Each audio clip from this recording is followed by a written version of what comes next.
मेरी कौम और पाकिस्तान का हर शहरी इस सानहे से पहले एक बहुत बड़े सानहे से दो चार हुआ, और वो सानहा था सानहा मुश्तक़ी पाकिस्तान। वो मुश्तक़ी पाकिस्तान जिसकी अक्सरियत इस पाकिस्तान को बनाने में, कुर्बानियाँ देने में सबसे आगे थी।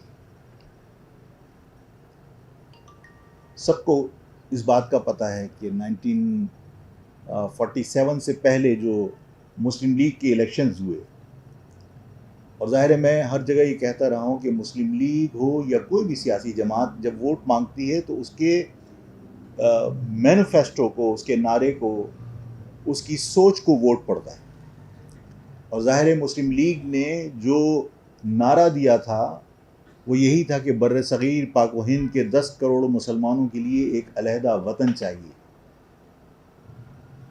और बढ़ के रहेगा हिंदुस्तान, लेके रहेंगे पाकिस्तान, ये नारा था। इस नारे के बावजूद जो माजी में इलेक्शंस हुए 47 से पहले, जो एक इलेक्शन से पहले एक और इलेक्शन था, 40 का था गालिबन, मैं गलती अगर नहीं कर रहा, तो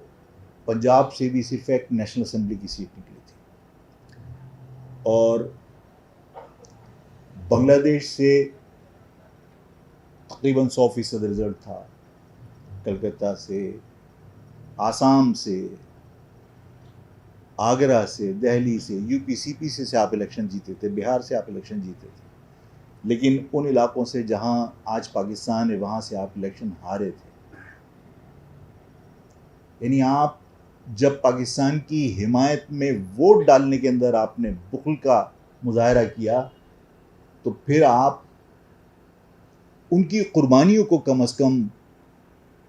एक्नॉलेज कीजिए कि जिन्होंने सिर्फ वोट ही नहीं दिए थे बल्कि अपने सर कटवा कर ये पाकिस्तान बनाया था, जिसमें बांग्लादेश शामिल है। मशरक़ी पाकिस्तान के लोगों को आपने खुद धकेला है पाकिस्तान से दूर, और ये तल्ख हकीकत इसलिए याद रखनी चाहिए कि इस माजी के तजर्बे से हम कुछ सीख सकें, हम उन गलतियों को दोहराने की बजाय उसका अजाला करने की कोशिश करें, उन गलतियों को ना दोहराने का अज़्म कर सकें। सब जानते हैं कि जब 1970 के इलेक्शंस हुए तो 1970 के इलेक्शंस के अंदर 300 सीटें थीं नेशनल असम्बली की, मशरक़ी पाकिस्तान और मगरबी पाकिस्तान की। मशरक़ी पाकिस्तान की आबादी 55% थी, लेकिन आपने दोनों यूनिटों को, मगरबी और मशरक़ी पाकिस्तान को, एक एक यूनिट डिक्लेयर करके आधी आधी नशिस्तें तकसीम की। उस नाइंसाफ़ी पर भी बांग्लादेश खामोश रहा, और उसके बाद जब इलेक्शंस हुए तो 300 सीटों में से 180 सीटें मुस्लिम लीग मुजीब की पार्टी जीत गई, और सिर्फ 80 नशिस्तें जो है वो पाकिस्तान, ये जुल्फ़िकार अली भुट्टो की जो पीपल्स पार्टी थी, 80 नशिस्तें जीत सकी। उसूलन होना तो ये चाहिए था कि आप जमहूरी रिवायत के मुताबिक जिसकी 180 नशिस्तें हैं उसे हुकूमत बनाने की दावत देते, लेकिन आपने उन्हें हुकूमत बनाने की दावत देने की बजाय उनका मैंडेट रद्द कर दिया आपने, और आपने कहा कि असम्बली का इजलास नहीं होगा। एक तरफ याहिया ने ये कहकर कि असम्बली का इजलास नहीं होगा उनको इख्तियार देने से मना कर दिया, और दूसरी तरफ जुल्फ़िकार अली भुट्टो ने इधर हम उधर तुम का नारा लगाकर पाकिस्तान को तकसीम करने की बुनियाद डाली।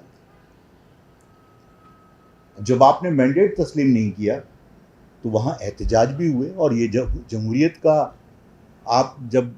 खुद एहतजाज करते हैं तो आप कहते हैं जमहूरियत का हुस्न है, और जब आपका कोई मुखालिफ एहतजाज करता है तो आप उसके ख़िलाफ़ ताकत का इस्तेमाल करते हैं। ये दोहरा मयार है। वहाँ पर भी जब आपने असम्बली का इजलास बुलाने से इनकार किया, इक़्तिदार मुंतकिल करने से इनकार किया, तो नतीजा ये निकला कि वहाँ लोगों ने एहतजाज शुरू कर दिया, और उस एहतजाज को कुचलने के लिए मार्च में